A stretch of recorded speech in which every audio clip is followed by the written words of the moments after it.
33वां सर्ग संवित की बाह्य मुक्ता के वारण से भ्रांति रूप कल्पना की प्रतिकल्पना, भ्रांति कल्पना के निवर्तक, शास्त्रीय उपाय और परलोक की चिकित्सा का वर्णन। सबसे पहले प्रतिकल्पना को बताने के लिए उपक्रम करते हैं। महाराज वशिष्ठ ने कहा, श्री राम जी, सत्य समागम से विकास को प्राप्त स्वबुद्धि रूप अपना ही परमार्थ यदि पुरुष को तत्वज्ञान प्राप्त करा दे तो फिर भिन्नता रूप कोई संसार का कारण रहता ही नहीं।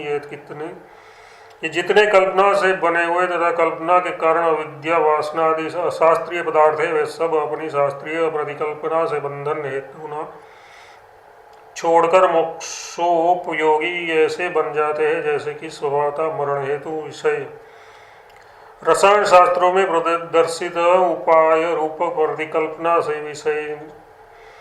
विष पने को छोड़कर अमृत रूप बन जाता है। कब तक प्रतिकल्पना करनी चाहिए, इस पर समस्त कल्पनाओं की निवृत्ति जब तक न हो तब तक ये कहते हैं। अतः आत्मा की मुक्तता कल्पना से शून्य है। अतः जब सब कल्पनाओं की निवृत्ति जब तक न हो जाए तब तक प्रतिकल्पना करना चाहिए। यह कल्पना शून्य मुक्तता पहले तो भोग त्याग से यानी वैराग्य और संन्यास से ही सिद्ध होती है, दूसरी किसी अन्य उपाय से नहीं। इससे वैराग्य रूप और संन्यास रूप प्राथमिक प्रतिकल्पना अत्यंत आवश्यक है। अनंत श्रवण से आत्मतत्व का निश्चय कर वाणी और मन का निरोध रूप प्रतिकल्पना करनी चाहिए। यह कहते हैं, अनंत वाणी और मन से शब्द और पदार्थों के भीतर भावना न करते हुए जो स्थिर रहता है उसकी कल्पना धीरे धीरे शांत हो जाती है। अनहम भाव रूप प्रतिकल्पना करनी चाहिए। यह कहते हैं, एकमात्र अहम भाव को छोड़कर दूसरी कोई विद्या है ही नहीं। इस पर समस्त भावनाओं को दूर कर देने वाले तत्व साक्षात्कार से इस अहम भाव के बाधित हो जाने पर दूसरा कोई मोक्ष नामक पदार्थ प्राप्त करने लायक रहता ही नहीं। यानी अहम भाव का नाश ही मोक्ष है। भद्र तत्व साक्षात्कार को हो जाने के बाद भी यदि आप पहले के जगत जीव रूप संसार में रुचि खलकर स्थूल देह के विनाश काल तक कुछ थोड़े से हम भाव का आश्रय करेंगे तो वह परिच्छिन्न आत्मा के विस्मरण से संसार ताप से अवश्य तपेंगे। और यदि हम भाव का त्याग कर देंगे तो समस्त दुखों से छुटकारा पा जाएंगे तथा नित्य निरतिशयानंद स्वभाव से सिद्ध हो जाएंगे। पत्थर के सदस्य अचल जिसको बहिर्मुख के अज्ञान से यह सब जगत सद्रूप होता हुआ भी शांत सत्य की नाय स्थित है, उस महात्मा को प्रणाम है। परब्रह्म अशेष रूप से विनीत चित्त का पत्थर के सदस्य बाह्य का परिज्ञान न होने से और भीतर चिकित्सा रूप की भावना होने से शून्य रूप संज्ञा को प्राप्त कर यह सब दृश्य प्रपंच शांत हो जाता है। सुख और दुख के लिए विषयों की सत्ता या असत्ता उपयोगी नहीं है, किंतु विषयों का दर्शन या दर्शन उपयोगी है। इसलिए विषय प्रकाश के लिए प्रवृत्ति करने वाले चित्त का ही प्रथम निरोध करना चाहिए। यह आश्रय से कहते हैं, यह दृश्य रहे चाहे न रहे, परंतु प्रकाशित दृश्य यानी दृश्य दर्शन ही दुख की वृद्धि का कारण है। अचेतित दृश्य यानी विषय का दर्शन तो सुख का कारण है, पर विषयों का दर्शन चित्त क्रिया के निरोध से जब तक ब्रह्माकारता की सिद्धि न हो जाए तब तक की परिकल्पना से होता है। परलोक की चिकित्सा का वर्णन करने के लिए उपक्रम करते हैं। शरीरधारियों के लिए महाभयंकर दो व्याधियां हैं, एक तो ये लोक और दूसरा परलोक, क्योंकि इन्हीं दोनों के कारण पीड़ित होकर मनुष्य आध्यात्मिक आदि भावों से अनेक दुख भोगता है। इस लोक में अज्ञानी पुरुष सुधा, तृष्णा आदि उपाधियों के लिए अन्नपान आदि भोगरूप निकृष्ट औषधियों का अवलंबन कर जीवन पर्यंत यथाशक्ति प्रयत्न करते हैं, परंतु परलोक में नरक आदि व्याधियों के लिए भोगों से कुछ भी चिकित्सा नहीं होती। जो उत्तम पुरुष है वे परलोक की महाव्याधि की चिकित्सा के लिए शांति, सत्संगति तथा आत्मचित विचार रूप अमृत तुल्य उपायों से प्रयत्न करते हैं। जो पुरुष परलोक की चिकित्सा के लिए साधन यानी अपथ्य भोगों के त्याग और सत्य समागम आदि औषधि के सेवन से सावधान रहते हैं, वे मोक्ष मार्ग की महती इच्छा में अपने समगुण की बड़ी शक्ति के कारण सर्वदा विजयी होते हैं। परलोक की चिकित्सा परलोक में जाकर ही करेंगे, यहाँ पर उनकी चिंता करने से क्या फल। इस पर कहते हैं जो पुरुष यहीं पर नरक रूपी व्याधि की चिकित्सा नहीं करता, ये व्याधिग्रस्त पुरुष औषधि रहित नरक आदि प्रदेश में जाकर क्या चिकित्सा करेगा। हे ज्ञानी जनों, तुम लोग इस लोक की चिकित्सा में निरत होकर अपना जीवन क्षीण मत करो, वरन तुम आत्मज्ञान की औषधि से परब्रह्म की चिकित्सा करो। आयु तो ऐसी क्षणभंग और एक क्षण में नष्ट हो जाने वाली है, जैसा कि वायु से कंपित हो रहा पत्ते का छोटा टुकड़ा और जल कण। इसलिए बड़े यत्न से परलोक रूप महाव्याधि की शीघ्र चिकित्सा करने में तत्पर हो जाओ। इस लोक की व्याधि की चिकित्सा के लिए दूसरे यत्न की आवश्यकता नहीं है। ये कहते हैं परलोक रूप व्याधि की यत्नपूर्वक तत्काल ही चिकित्सा करने पर इस लोक की व्याधि स्वयं अपने आप ही शांत होने लग जाती है। परलोक की व्याधि के लिए यदि भी तपश्चर्या, तीर्थाटन, यज्ञ आदि चिकित्सा बतलाई गई है, तथापि उनसे उक्त व्याधि निर्मूल नष्ट नहीं होती, किंतु आत्मज्ञान से ही निर्मूल नष्ट होती है। आत्मज्ञान तो श्रवणादि पूर्वक समाधि के अभ्यास से यानी चित्ती की बहिर्मुखता के विरोध से होता है। इस आशय से आत्मज्ञान का उपाय बताने के लिए भूमिका बांधते हैं। जितने जंतु है वे सब सन्निमात्र रूप आत्मा के ही स्वरूप है। इस संवित की बहिर्मुखता ही जगत है। ये सारा जगत एक छोटे से परमाणु के उदर में भी सैकड़ों पर्वतों के विस्तार में विद्यमान है, क्योंकि वहां पर भी संवित बैठी ही है। जो आत्मचित्ती का बहिर्मुखता से विस्तार है, वही बाह्य विषय और भीतरी विषय काम संकल्प आदि है। ये चिदाकाश में ही अनुभव होते हैं। इसलिए जगत का ब्रह्म कभी सत्य नहीं हो सकता। जगत का रूप मिथ्या ही है, इसलिए हजारों प्रयत्नों से ही वह नष्ट नहीं होता या हजारों सृष्टियों से अपना अस्तित्व भी नहीं रखता। यदि नष्ट होता है तो आत्मा के ज्ञान से ही। इस आशय से कहते हैं देखे गए प्रलयों में भी जगत ब्रह्म का न विनाश ही होता है, न देखी गई सृष्टियों में उनकी उत्पत्ति ही होती है, क्योंकि उसका असली रूप एकमात्र भ्रांति ही है। आत्मज्ञान संपादन में कौन कौन उपाय है, इस प्रश्न पर वैराग्य ही पहला उपाय है। कहते हैं यदि पुरुष अपने पौरुष रूप चमत्कार से भोग रूप कीचड़ में फंसी हुई अपनी आत्मा का उद्धार नहीं करता, तो फिर दूसरे कोई भी उपाय करके उद्धार का रहता ही नहीं। जिसने अपने मन के ऊपर विजय पाई नहीं है, भोग रूपी कीचड़ में फंसा हुआ है, वह मूढ़ पुरुष आपत्तियों का ऐसे पात्र बन जाता है जैसे जलों का समुद्र। जैसे आयु की सबसे पहली सीढ़ी वाली अवस्था दिखाई पड़ती है, वैसे ही मोक्ष की पहली सीढ़ी रागों से शांति देने वाला भोग त्याग ही है।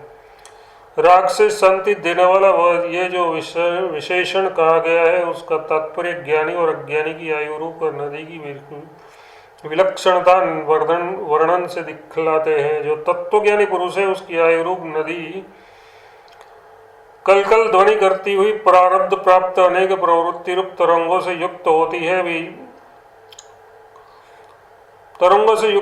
हुई भी जगत ब्रह्मों से शून्य है। अतः एवं चित्र में चित्रित जल शून्य नदी के सदस्य एक रूप एवं सौम्य उपद्रव रहित होकर बहती रहती है, और जो अज्ञानी है उनकी आयु रूप नदियां तो अनेक तरह की दुख क्रंदों की ध्वनियों से अत्यंत भयंकर रहती है। बाह्य वृत्तियों से उत्पन्न अनेक विक्षोभ रूप कल्लोल ही उनके साथ साथ बहने वाले आवर्त रहते हैं। अज्ञानियों को विचार से ही सृष्टि के प्रतिभास रूप विक्षेप तो उत्पन्न होते हैं। यही संविति की एक बहिर्मुखता है। ये कहते हैं अज्ञानियों के लिए चित्ती की बहिर्मुखता के एक लेश मात्र रूप अनेक तरह के सर्ग ऐसे निकलते रहते हैं जैसे दो चंद्रमा, बाल, वैताल, मृग तृष्णा के जल तथा स्वप्न मोह ये अज्ञान से निकलते रहते हैं। भद्र संवित रूपी जल के तरंग ही हजारों सृष्टियों के रूप में भासते हैं। जब उनके विषय में विचार किया जाता है तब वे असत्य बन जाते हैं, और जब विचारित नहीं होता तब अज्ञानियों के अनुभव से सत्य भासने लग जाते हैं।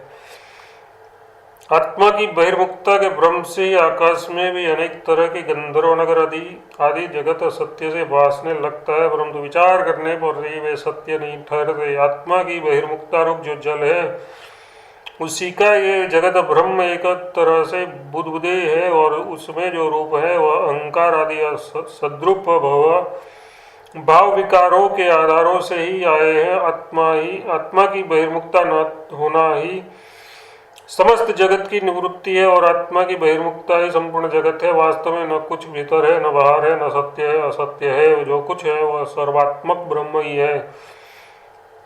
चिद्रूप अज अव्यक्त एक अविकार ईश्वर स्वतः और भावत्व से रहित ब्रह्म ही सर्वत्र है। वह आकाश से भी अत्यंत शांत है। आत्मा की जो बहिर्मुखता है वह मिथ्याभूत अविद्या का ही विलास है, न कि सत्यरूप ब्रह्म के स्वभाव से उत्पन्न है। ये कहते हैं, हे भद्र, जिसमें किसी तरह का कोई स्वभाव ही नहीं है, उस ब्रह्म में अपने को सृष्टि का जो ज्ञान होता है उसमें पवन के स्पंदन की नाई कोई कारण नहीं है, केवल अज्ञानी है। जैसे आत्मा में स्वप्न का अनुभव भ्रांति है, वैसे ही ब्रह्मरूपी समुद्र में अविद्या जनित सर्ग रूपता ब्रह्म की तरंगे भी भ्रांति रूप ही है और कुछ नहीं। वस्तुतः आत्मा में न स्वप्न है न एवं न सर्ग रूपता ही है। परमार्थ दशा में ब्रह्म का स्वरूप क्या है, इसे कहते हैं ब्रह्म एक ही है। उनमें न कोई आभास है और न कोई चित्त स्वरूप दूसरा धर्म है। न जड़ता है किंतु समता है, न सत है न असत है, न सत असत उभय रूप है। केवल इतना ही कह सकते हैं कि वह विकार है और दूसरे से रहित है। इस प्रकार के ब्रह्म रूप की प्राप्ति कर स्थित रहना ही योगियों के लिए बहिर्मुखता का अभाव और मननित्व है। ये कहते हैं, भद्र, जिस तरह की मैंने स्थिति बताई उस तरह की स्थिति से ही स्थित रहे। जिस महामति को बाह्य विषयों का अज्ञान रूप आत्मसमन उत्पन्न हो गया है, उसी को सब मनुष्यों में उत्तम मुनि कहते हैं। उसी महात्मा को उत्तम मुनि कहते हैं। मिट्टी की मूर्ति के सदस्य जिसका शरीर रहते भी विषय वेदना शून्य रूप भी जीव भाव के साथ जगत नष्ट हो गया है। असंकल्प ही जैसे संकल्प रूप सृष्टि का निवारण है, वैसे ही दृष्टि स्वरूप का निवारण है। ये कहते हैं, जैसे संकल्प जनित नगर सृष्टि असंकल्प से लीन हो जाती है, वैसे ही विषय वेदन से जनित अहंकार रूप समस्त जगत सृष्टि वेदन से चित्ती में लीन हो जाती है। स्वभाव को छोड़कर, यानी सब जड़ पदार्थों में अनुगत जड़ता रूप मूल अविद्या को छोड़कर जितने नाम रूपात्मक पदार्थ है उन सभी के प्रति वह मूल अविद्या ही कारण है। परंतु मूल अविद्या का जो साक्षी रूप से कारण है उनका अनुभव करना, यानी उन अपने में तद्रूपता का अनुसंधान करना ही मुक्ति है। परमार्थ में तो किसी पदार्थ का यहाँ कोई स्वभाव ही नहीं है। जितने ये अनुभव है वे सब महाचित्ती रूप जल के द्रव स्वरूप है। ये सभी अनुभव महाचित्ती रूपी वायु के स्पंदन ही है, इसलिए वे सब अनुभव ब्रह्मरूप गगन की शून्यता रूपता का ही सेवन करते हैं। ये आप जानिए। भद्र, जैसे वायु और वायु के स्पंदन में कोई भिन्नता विद्यमान नहीं है, वैसे ही ब्रह्म और ब्रह्म की सृष्टि में भी कोई भिन्नता नहीं है। अपने स्वरूप की भ्रांति को जाने पर ही उनमें विभिन्नता भासती है, पर वह स्वप्न में स्मरण के सदस्य असत्य रूप है। कब तक वह भ्रांति रहती है, इस पर कहते हैं, जब तक तत्वार्थ का विचार विस्पष्ट नहीं हो जाता तब तक ही ये भ्रांति रहती है, और जब विचार स्पष्ट हो जाता है तब तो ये सारी भ्रांति ब्रह्मरूपता को ही प्राप्त कर लेती है। भ्रांति कैसे ब्रह्मरूपता को प्राप्त कर लेती है, इस पर कहते हैं, भ्रांति को तो असत्य और अवस्तु रूप ही है। अतः विचार करने पर भी खरगोश के सिंह की नाई वह प्राप्त नहीं की जा सकती। ऐसी स्थिति में अति निर्मल ब्रह्म ही बच जाता है। तात्पर्य यह निकलता है कि भ्रांति में जो सत्ता स्फूर्ति रूप अंश है वही ब्रह्मरूपता को प्राप्त करता है। दूसरी कोई तो चीज दूसरी चीज तो कोई है ही नहीं, अतः दूसरे अंश के अभिप्राय से भ्रांति ब्रह्मरूपता को प्राप्त करती है, ये नहीं कहा जा सकता। समस्त ब्रह्मों का जब बाध हो चुका तब आखिर में बचे हुए ब्रह्मरूप को बतला रहे श्री वशिष्ठ जी श्री रामचंद्र जी को ब्रह्मरूपता की स्थिति में स्थापित कर दे हैं। श्री रामचंद्र जी देह के संबंध से प्राप्त हुए सभी जरा मोह विकार आदि भार स्वरूप भ्रांतियों को छोड़कर अब उस ब्रह्माकाश स्वरूपता को प्राप्त कर लीजिए जो आदि मध्य और अंत से शून्य है, अनंत स्वच्छ सम शिव नित्य एवं अद्वितीय ही है। 33वां सर्ग समाप्त।